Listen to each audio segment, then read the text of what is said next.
প্রধান উপদেষ্টা অধ্যাপক ডক্টর মোহাম্মদ ইউনূসের সাথে টেলিফোনে কথা বলেছেন শীর্ষ মার্কিন ব্যবসায়ী এবং মার্কিন প্রেসিডেন্ট ডোনাল্ড ট্রাম্পের ঘনিষ্ঠ সহযোগী ইলন মাস্ক। সংযুক্ত আরব আমিরাতে সংবাদ সম্মেলনে এই তথ্য জানান প্রধান উপদেষ্টার প্রেস সচিব শফিকুর রহমান।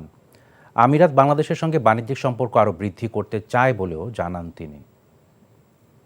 কথিত স্বৈরাচারের সময় এই ইউএই গভর্নমেন্টের সাথে এক ধরনের দূরত্ব তৈরি হয়ে গিয়েছিল, ফলে অনেক দিন ধরে ভিসা বন্ধ ছিল, ভিসা বন্ধ এবং অনেক বিষয় যেগুলো ছিল, যার ফলে যেটা একটা গভর্নমেন্টের সাথে একটা দূরত্ব হয়ে যায়। এবং জব মার্কেট হিসাবে এটাও কিন্তু অন্যান্য অনেক দেশের থেকে প্রচুর লোকজন আসছে, কিন্তু দেখা যাচ্ছে বাংলাদেশের থেকে এটা গ্র্যাজুয়ালি কমছিল।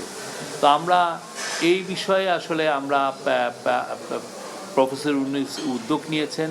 ইলন মাস্কের সাথে প্রফেসর ইউনূসের কথা হয়েছে কিনা, আমরা বলছি হ্যাঁ কথা হয়েছে, বাট এই বিষয়ে আমরা পরে আপনাদেরকে আরও ডেভেলপমেন্ট জানাবো।